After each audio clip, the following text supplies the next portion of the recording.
అవును. Eternity Avatar కూడా sick అవుతదా? టీజర్‌లోని అంత డీటెయిల్స్ ఏం చూపించలేదు కానీ, థోర్ భయాన్ని మాత్రం చాలా క్లియర్‌గా చూపిస్తున్నారు. జీవితంలో కొన్ని వందల యుద్ధాలు చేశాడు థోర్. తనకన్నా చాలా మందితోటి యుద్ధం చేసినప్పుడు కూడా థోర్ చిన్నది కూడా భయపడలేదు. కానీ ఇక్కడ సీన్ రివర్స్ అయిపోయింది. థోర్ ఓడిన్‌తో మాట్లాడుతూ నా న్యూ ఎనిమీ అంటే డాక్టర్ డూమే తనతో ఫైట్ చేయడానికి నాకు పవర్స్ ఇవ్వు. నేను గెలిచేలా చూడు అని చెప్పి అడుగుతున్నాడు. ఈ మాట ఎప్పుడు అనలే థోరు. ఆఖరికి థానోస్, లోకీని తన ఫ్రెండ్స్ అందరిని కూడా లేపేసి ఇన్ఫినిటీ స్టోన్స్‌ని చేతిలో పెట్టుకున్నా కూడా థోర్ థానోస్‌ని చూసి చిన్నది కూడా భయపడలేదు. ఆ మూవీలో నాకు తెలిసి నాన్న అని కూడా అనలేదు. కానీ ఇక్కడ ఫ్యాన్స్ అంటే హర్ట్ అవుతారేమో గానీ థోర్ లిటరల్లీ ఓడిన్ని అడుక్కుంటాండు నాకు పవర్స్ ఇవ్వయ్యా అని. మీరిక్కడ అర్థం చేసుకోవాల్సిందేంటంటే థోర్ లాంటోడే భయపడుతున్నాడంటే డాక్టర్ డూమ్ ఎంత డేంజర్ కాడు.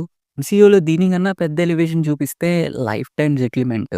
కానీ ఇక్కడ థోర్ భయపడ్డానికి కూడా ఒక పెద్ద రీజన్ ఉంది. ముందు థోర్ దేనికి భయపడేవాడు గాదు. ఎందుకంటే ఆ టైంలో తను ఏకాకిలాగా ఏవైపోయినా పర్లేదు అనే టైప్ ఉండేవాడు. కానీ ఇప్పుడు థోర్‌కొక కూతురుంది. ఆ కూతురు బతకాలి. ఆ కూతుర్ని చూసుకోవడానికి థోర్ కూడా బతకాలి. సో ఇక్కడ ఇద్దరు బతకాలి కాబట్టే థోర్ భయపడుతున్నాడు.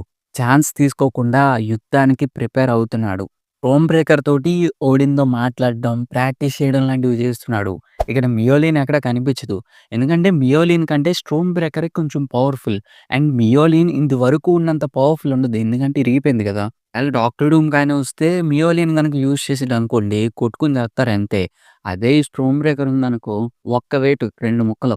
ఒకవేళ థోర్ మేబీ స్టోన్ బ్రేకర్‌ని యూజ్ చేస్తూ ఉండొచ్చు. నెక్స్టు ఒక ఇల్లులా కనిపిస్తుంది. యాక్చువల్లీ ఇది ఇల్లు కాదు. ఇదొక స్పేస్ షిప్. ఈ స్పేస్ షిప్‌ని 'లవ్ అండ్ థండర్' లాస్ట్‌లో కూడా చూసుంటాం. అసలు ఇక్కడ ఏం జరుగుతుందంటే లవ్ ఎటర్నిటీ అవతార్. తనకి చాలా పవర్స్ ఉంటాయి. ఆ పవర్స్‌లో ఫ్యూచర్‌ని కూడా చూడగలదు. మేబీ తన విజన్స్‌లోని డూమ్స్‌డేని చూసుంటుంది. డూమ్ చేసే విధ్వంసాన్ని చూసుంటుంది. తను ఎటర్నిటీ అవతార్ అయినా తన మైండ్ సెట్ తను చిన్న పిల్లే కదా! మేబీ అందువల్లే సిక్ అయి ఉంటుంది. అందువల్లే థోర్ కూడా భయపడుతున్నాడు. మేబీ డూమ్ అట్ 616కి తిన కోసమే రావచ్చు.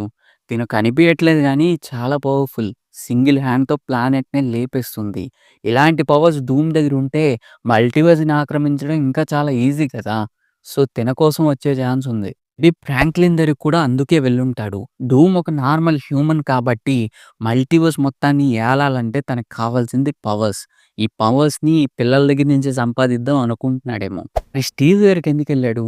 మేబీ డిఫరెంట్ డిఫరెంట్ రీజన్స్ ఉంటాయి. డూమ్ డిఫరెంట్ డిఫరెంట్ టైమ్ లైన్స్‌కి వెళ్ళడానికి. ఏం చేస్తున్నాడో గానీ ఏదో గట్టిగానే చేస్తున్నాడు. ఆల్సో నేను స్టీవ్ ట్రైలర్‌ని కూడా బ్రేక్ డౌన్ చేశాను. దాంట్లో చాలా హిడెన్ డీటెయిల్స్ గురించి డిస్కస్ చేశాను. మీలో ఎవరైనా చూడకపోతే చూడండి. ఆ వీడియో చాలా ఇంట్రెస్టింగ్‌గా ఉంటుంది. సో, ఇది 'డూమ్స్‌డే' సెకండ్ థోర్ టీజర్. నేను క్లారిటీగా బ్రేక్ డౌన్ చేశా. మీకు కూడా అర్థమైందని అనుకుంటున్నాను. మన ఛానెల్‌లో ఇంకా చాలా వీడియోస్ ఉన్నాయి. ఆ వీడియోస్‌ని కూడా చూడండి. నచ్చితే మన ఛానెల్‌ని తప్పకుండా సబ్స్క్రైబ్ చేసుకోండి. వెళ్ళే ముందు ఒకసారి హైప్ ఇవ్వండి వీడియోకి.